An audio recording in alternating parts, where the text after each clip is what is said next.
30 agreement हमने महिलाओं के साथ किया। आदमी सावधान रहो। 26 अगस्त 2024 को हमारे जयपुर में हमने अपना पहला आउटलेट ओपन किया। उसके बाद से महिलाएं फ्रेंचाइजी दे रही है, महिलाएं फ्रेंचाइजी ले रही है। टारगेट तो वही है, अब देखते क्या होता है। अरे तो अभी आपका बिजनेस मॉडल क्या है? आपका जो प्रोडक्ट है आप जनता तक कैसे पहुंचा रहे हैं? आपके खुद की शॉप से या ऑनलाइन ही सेल करते हैं या क्या होता है? 2024 8 मार्च महिला दिवस पे हमने हमारी ऐप और वेबसाइट के थ्रू प्रोडक्ट सेल करने शुरू किए। जब प्रोडक्ट हमने सेल किए तो कई चीज़ें हमें जानने को मिली, और जब फील्ड में हम उतरते हैं ना तब हमें पता चलता है कि हम कहाँ कहाँ मिस्टेक कर रहे हैं। तो प्रोडक्ट लॉन्च करने के बाद जब हमारे कस्टमर ने सामान मंगवाया तो उनको एक तो लेट पहुँचा, तो उसमें दिक्कत आया। फिर मतलब क्वालिटी अच्छी है लेकिन सर्विस सही है नहीं, कस्टमर अगर नाराज़ हो रहा है तो फिर हमने सोचा कि हम सिर्फ ऑनलाइन तक नहीं कर सकते इसको। अगर लोगों तक जल्दी पहुंचना है या मार्केट में लेके आना है तो हमें ऑफलाइन मार्केट में भी पकड़ अपनी बनानी होगी। तो हम फ्रेंचाइजी मॉडल पे आए थे और 7 जुलाई को हमारा खुद का आउटलेट ओपन किया। उसके बाद 26 अगस्त 2024 को हमारे जयपुर में हमने अपना पहला आउटलेट ओपन किया। 28 अगस्त को हमने अपना हैदराबाद में आउटलेट ओपन किया।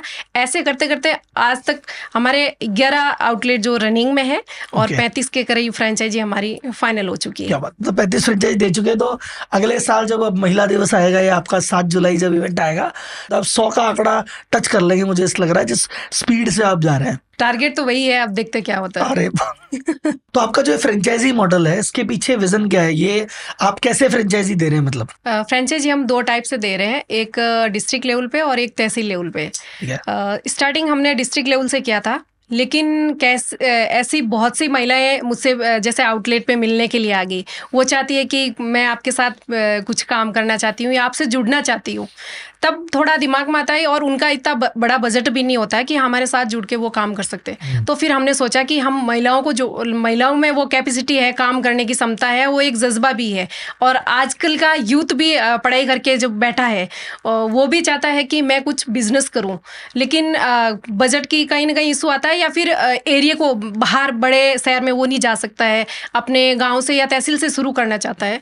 तो वो हम एक मॉडल लेके आए तहसील लेवल का, जिसमें हम महिलाओं को जोड़ते हैं, यूथ को जोड़ते हैं। उसमें ज़्यादा इन्वेस्टमेंट भी हम नहीं करवाते हैं। 3-4 लाख का इन्वेस्टमेंट होता है और वो अपने घर से, अपने तहसील से शुरू करके एक बड़ा बिजनेस कर सकता है। तो कुल मिला के आपने गांव से निकले हो, महिला हो और बिजनेस को बड़ा किया है, तो बाकी गांव की बाकी महिलाओं को मौका दे रहे हो। बिल्कुल अमेजिंग। तो अभी तक आपने जितनी फ्रेंचाइजी दी, ये 35 एक दी, तो इसमें मेजोरिटी महिलाएं हैं, कौन है? हाँ, 35 के करीब हमारी जो फ्रेंचाइजी फाइनल हुई है उसमें 30 एग्रीमेंट हमने महिलाओं के साथ किया कि महिलाएं ही हमारे फर्स्ट प्रायोरिटी रहती है कि वुमन इज फर्स्ट।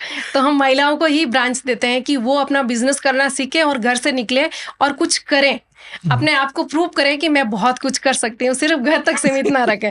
मैं कह रहा हूँ ये जो पॉडकास्ट है बड़ा विस्फोटक हो रहा है, मैं तो इसे बोलूंगा कि कह रहे आदमी सावधान रहो। 8 मार्च को महिला दिवस को देखो लॉन्च हुआ है, उसके बाद से महिलाएं फ्रेंचाइजी दे रही है, महिलाएं फ्रेंचाइजी ले रही है। तो ये मेल डोमिनेटेड जो था कि आदमी ही व्यापार करेगा, उसको सीधी चुनौती है, वो सीधी मारवाड़ी की सीधी चुनौती है